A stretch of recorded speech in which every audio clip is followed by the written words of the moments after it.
കത്തോലിക്ക സഭയിലെ പ്രമുഖ വിശുദ്ധരിൽ ഒരാളായ സ്വീഡനിലെ വിശുദ്ധ ബ്രിജിറ്റിന് ഭർത്താവിന്റെ വേർപാടിന് ശേഷം ഈശോയുടെയും പരിശുദ്ധ കന്യകാമറിയത്തിന്റെയും ഒട്ടനവധി ദർശനങ്ങൾ ലഭിക്കുകയുണ്ടായി.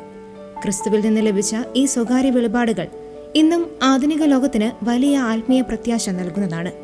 വിശുദ്ധയെ പോലെ തന്നെ ഏറെ പ്രശസ്തമാണ് ഈശോ വിശുദ്ധ ബ്രിജിറ്റിന് പങ്കുവച്ച ആത്മീയ വെളിപാടുകളടങ്ങിയ റെവലേഷൻ ഓഫ് സെയിന്റ് ബ്രിജിറ്റ് എന്ന പുസ്തകം.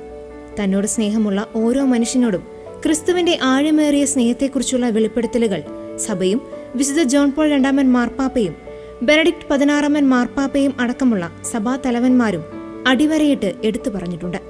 2010 ബെനഡിക്ട് 16 മാർപ്പാപ്പ തന്റെ പൊതു കൂടിക്കാഴ്ചയിൽ വിശുദ്ധ ബ്രിജിറ്റിന്റെ വെളിപാടുകളിൽ നിന്ന് എടുത്തു പറഞ്ഞ പ്രധാനപ്പെട്ട ഒരു സന്ദേശം ഇതാണ്: എന്റെ പ്രിയപ്പെട്ടവരെ, എന്റെ ആടുകളെ ഞാൻ അത്രയധികം ആർദ്രമായി സ്നേഹിക്കുന്നു.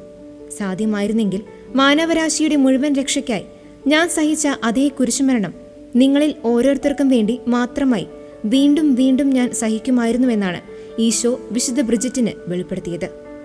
ഏകദേശം 700 വർഷങ്ങൾക്ക് മുമ്പ് നൽകപ്പെട്ട ഈ സന്ദേശം ഇന്നും ഓരോ വിശ്വാസിക്കും വലിയ ആശ്വാസമാണ് നൽകുന്നത്. മനുഷ്യരാശിയുടെ രക്ഷയ്ക്കായി കുരിശിൽ മരിച്ച ക്രിസ്തു തന്നോട് സ്നേഹമുള്ള ഒരു വ്യക്തിക്ക് വേണ്ടി മാത്രം വേണമെങ്കിലും വീണ്ടും കുരിശിൽ മരിക്കാൻ തയ്യാറാണെന്ന സത്യം അവിടുത്തെ അതിരറ്റ സ്നേഹത്തിന്റെ തെളിവാണ്.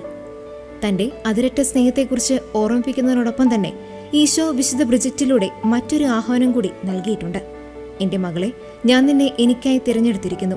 ഈ ലോകത്തിലുള്ള എല്ലാറ്റിനേക്കാൾ ഉപരിയായി നിന്റെ മുഴുവൻ ഹൃദയത്തോടെ എന്നെ സ്നേഹിക്കുക എന്നതായിരുന്നു അത്. നമ്മെ സ്നേഹിക്കുന്ന ദൈവം നമ്മുടെ ഹൃദയത്തിന്റെ വാതിലിൽ മുട്ടിക്കൊണ്ടിരിക്കുകയാണെന്നും നമ്മുടെ ഹൃദയവും മനസ്സും ആത്മാവും നൽകി അവിടുത്തെ തിരികെ സ്നേഹിക്കാൻ നാം തയ്യാറാകണമെന്നുമാണ് ഈ സന്ദേശം നമ്മെ ഓർമ്മിപ്പിക്കുന്നത്.